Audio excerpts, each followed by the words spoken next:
One of my favorite parts about Ninjago is that once you're done watching the show, that excitement and admiration you have for the show and its characters doesn't have to end there. They always have a line of projects that line up with the plot for that season. Ninjago sets help give us physical renditions of our favorite characters, the coolest ninja suits, temples, dragons, and most commonly, ninja vehicles. There is a deeper problem at hand here, but I'll save that till the end because it does need a little bit of context to make sense. This video here isn't to criticize the writers or the sales team at LEGO, because at the end of the day, these are just fun toys and it doesn't matter how much they're in the show or not. I feel like if I was complaining, it'd very much be me, the 1%, speaking for the majority, which is just kids wanting fun toys.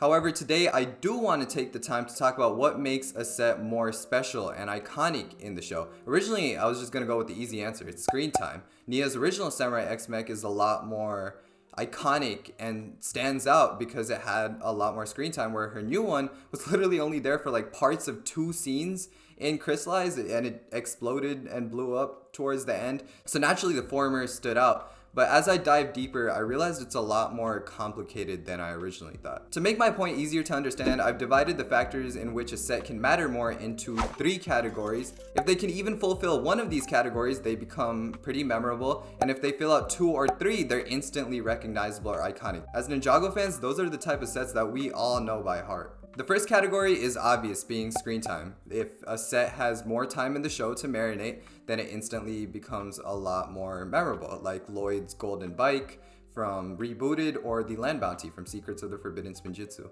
The second category is story. Sometimes a set doesn't need a lot of screen time to make an imprint on our mind. It just needs proper build-up and stellar scenes. These are kind of reserved for your more superpower moments in Ninjago. For example, Nia's water dragon or Lloyd's golden dragon, or even sometimes temples like the Temple of the Dragon Energy Course. It only had like 1 episode in the show, but it did teach the ninja a lot about the source dragons, which was pivotal in terms of Dragons Rising. The third category is uniqueness. Take Kai's Climber Mech, for example. It wasn't there for a long time, but the scenes it was there was extremely catered to what the Climber Mech can do.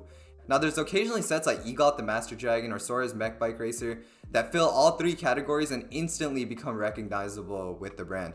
Sora's Mech Bike Racer was pivotal in kicking off the Dragons Rising story and Sora's mastery of her powers. It had plenty of screen time and was super unique because it could transform into a bike and also fly sometimes, depending on what Sora's powers wanted to do with it. I can go on with more examples, but you can kind of connect the dots of Ninjago temples, vehicles, dragons, ninja suits that have been able to fill out 2 or more categories over the years. Chances are, some of the sets that you remember most fondly will have filled out 2 or more of these categories. Now, getting into the problem, ideally every set should fill all 3 categories, but the more I think about it, the more impossible it is, because it would ultimately just bring down the quality of the show and Ninjago's profitability. LEGO has to keep producing sets. No matter how cool they are, they have to be replaced at some point. The Wild Brand era of Ninjago actually struck a really good balance with this, but honestly, I don't think Ninjago can do that in the long run. The Wild Brand era was only able to do that because the seasons were so specialized. Zane's Mino Creature isn't practical to bring back to the monastery,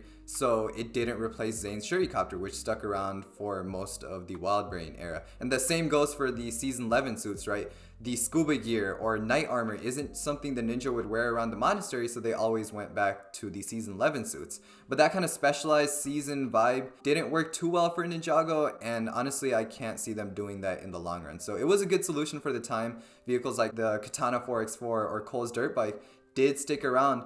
But honestly, while it was good and the Season 11 suits became a lot more memorable and iconic, it's just not a solution I can see Ninjago doing moving forward. I'm no LEGO sales analyst, so I have no idea if keeping the set longer in the show is more profitable than just replacing the set. But given LEGO has so many more years of experience, I'm pretty sure that replacing the set just makes 10 times more money than keeping the set in the show. There are very rare times I think Ninjago just randomly putting the products in is a problem for the show. For example, Arin getting his first ninja suit was supposed to be a big deal, but for some reason he kind of just got it in Dragons Rising Season 1 Part 2. Or Master Lloyd. We've been waiting years for Master Lloyd to be a thing, and now that he kind of turned into the Master, you would think that maybe there would be a moment where he finally opened a box that Master Wu had told him to only open when he became a Master and put on the suit.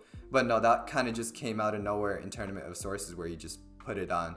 But these are very rare cases where I want the show to actually do something different to be able to fix that. That's definitely not the majority. Generally speaking, there are a couple minor writing fixes I came up with in terms of kinda helping this issue. For example, imagine you're a kid, you got Arin's Buggy, and you're waiting for it to appear in the show, see what it does. It starts off as a villain vehicle, Arin hijacks it, and then the season shortly ends. So kind of bummed out, but to your surprise, it was in Tournament of Sources. But unfortunately, it got junked in the second episode off screen, and even when Sora apparently went to the junkyard to build the Ninja Team combo vehicle, she didn't even do something as much as mention maybe that she used parts from Arin's Buggy to build the Ninja Team combo vehicle.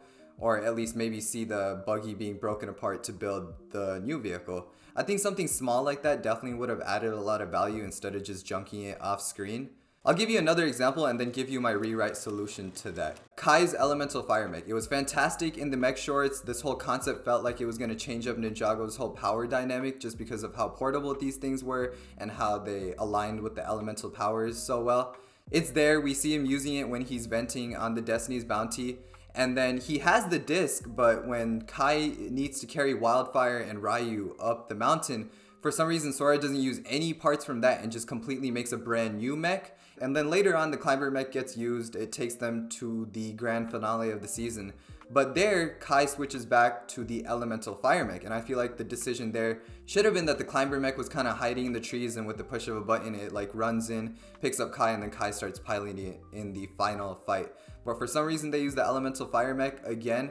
Now both of these don't end up being as memorable as they should, but if Sora had just said something as small as, hey, let me use the parts from your Elemental Fire Mech for the Climber mech, then our minds would kind of instantly go, oh, these are the same things, so equal amounts of importance go to both, and there's a win-win there. So hopefully you can see how a couple minor scene tweaks can kind of help it. I mean, ultimately, I don't want the writers to be too focused on accommodating the sets. They already do a good enough job as it is incorporating the sets. I can't imagine how hard that is to like write these guys in and then somehow write them out to accommodate the next wave of sets. So that's already commendable as it is. This isn't a huge issue at the end of the day. It's just Ninjago sets being represented in the show, but it's definitely been on my mind for a while. And I'm curious to see your continuation of the discussion in the comment section down below. We'll just have to live with ninjas replacing their suits and vehicles for absolutely no reason, but again, that's completely fine and that's something I could definitely live with. Thank you for watching, and as usual, I'll see you in the next one. Bye bye.